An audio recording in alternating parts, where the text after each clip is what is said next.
to accentuate the height of these waterfalls. So I chose a long, narrow format for my painting, and probably a little bit narrower actually even than the reference photo. So I'll have to keep that in mind as I paint. And the first thing I want to do is just block in those major shapes.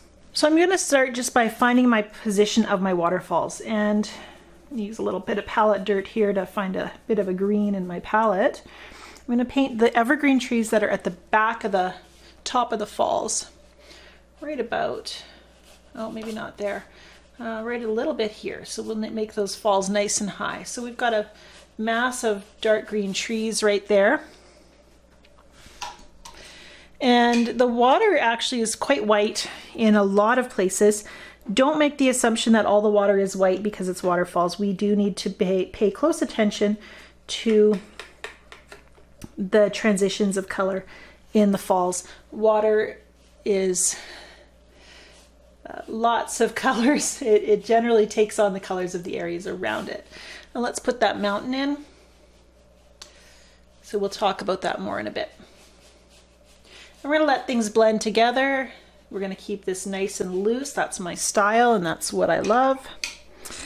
And I'm not going to worry about the sky right now. I want that mountain shape to be nice and crisp. Where there's nearer evergreen trees as well, and if I paint them the same color as the original farther away trees, they're going to not be able to give us that feeling of distance. So I'm going a little warmer, a little more of a yellow green for these trees. And I'm just using very quick vertical strokes. Just that, just like that. And maybe a little bit more of that green gold to indicate that kind of mossy bank that's coming down there. That's going to give me a placeholder as well. On this side, there's just a few trees. We're going to also keep that area soft and light and get those verticals established. And I'm not getting too caught up in realism here at all. I really want to block in major shapes without adding a ton of detail. This is the time to think of the details as being almost invisible, like you've got like you're standing a mile or so away from the scene.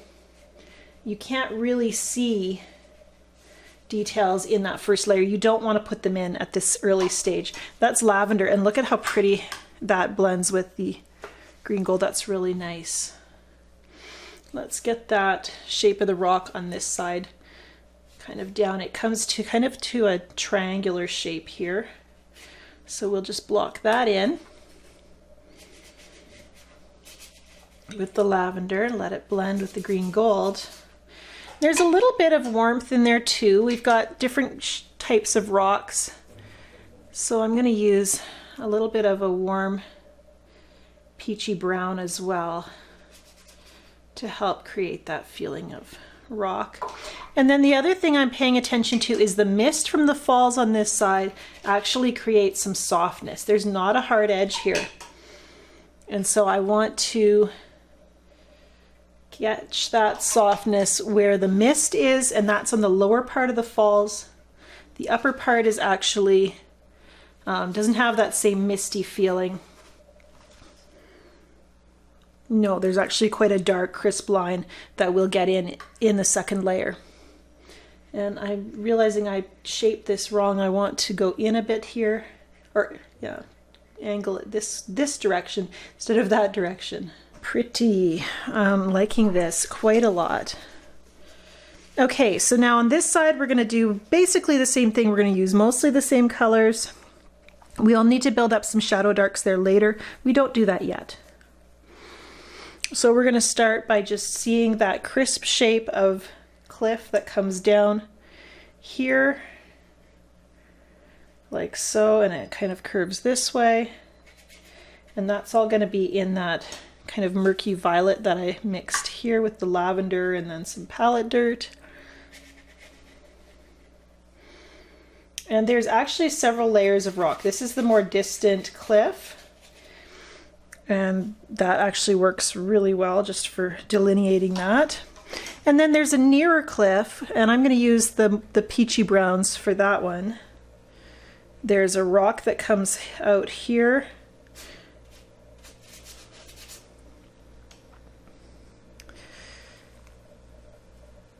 I'm using Burnt Bronzite Genuine as my peachy brown color here, and it's really nice.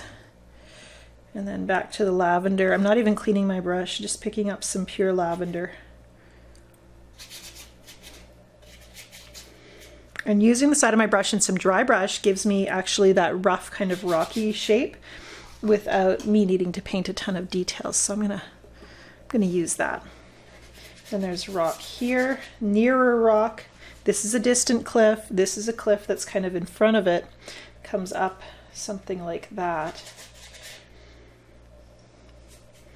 Now remember, I've been to this place, so I know what it's like to stand there and to see those layers of rock. It's a lot harder to pick out all those visual cues if you're painting a place you've never seen. And there actually is a little bit more, I think, of the green gold.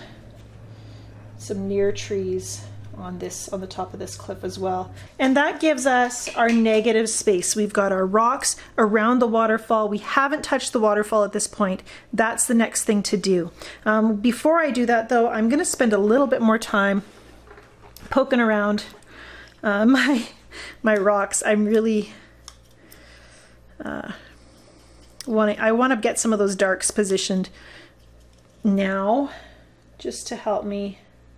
So I'm using Sodalite Genuine for this. It's such a great color for rocks because it's very textural. It goes on as a near black, but as it starts to dry, it will get a little bit lighter. And there's some really beautiful blue, like almost a cobalt blue undertone in Sodalite Genuine. So I find it so delightful. And more textural rocky bits here. Some of it we're going to need to do with dry brush, so I don't need to feel like I need to successfully get every detail in at this point. But getting some of those darkest darks kind of placed gives us a frame of reference. It gives us that ability to, as I paint the rest of the scene, to know how light and dark to go, leaving that space for, or just having something to compare to. Okay, so now when you get to the point where you want to start thinking about the waterfall, remember that water isn't a color. Water takes on the color of the areas around it. And so when you're painting water, you really have to pay attention to the local colors. Is the water shallow and we can see the land underneath it, the rocks and the soil? Is the sky, is it a sunny day and the sky's really blue, and are we seeing reflections from the sky or from the objects around it? Those are things we really need to pay attention to if we want to paint water correctly.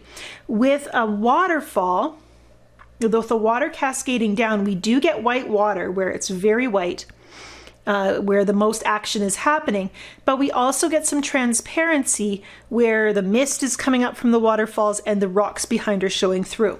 And I'm seeing a little bit of that mist.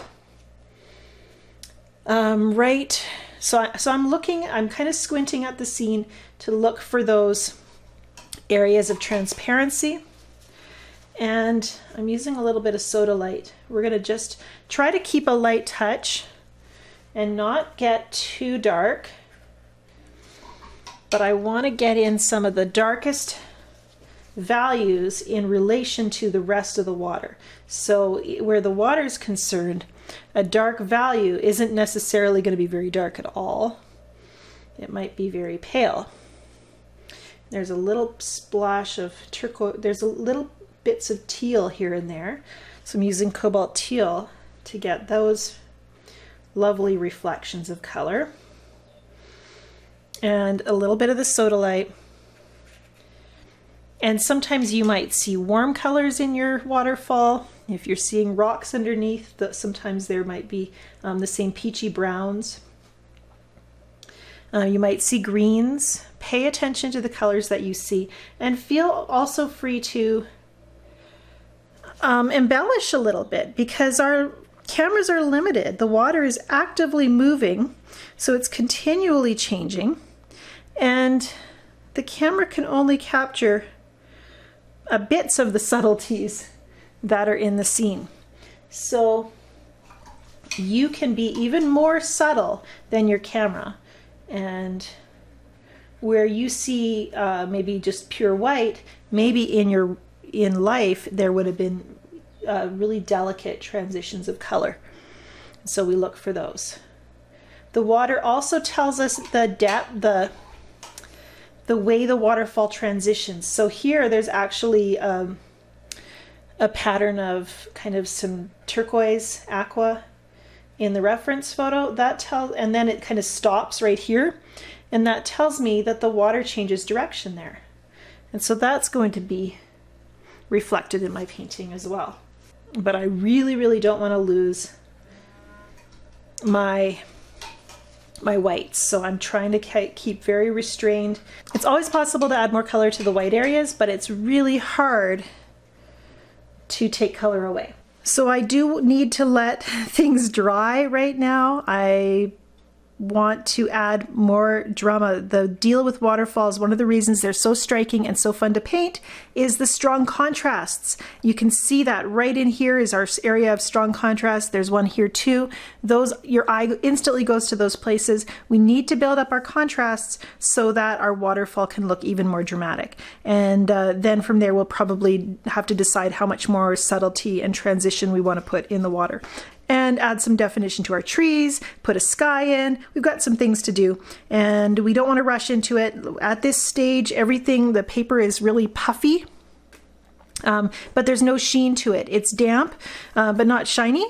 And that means that it's not going to be super receptive to adding more water and paint.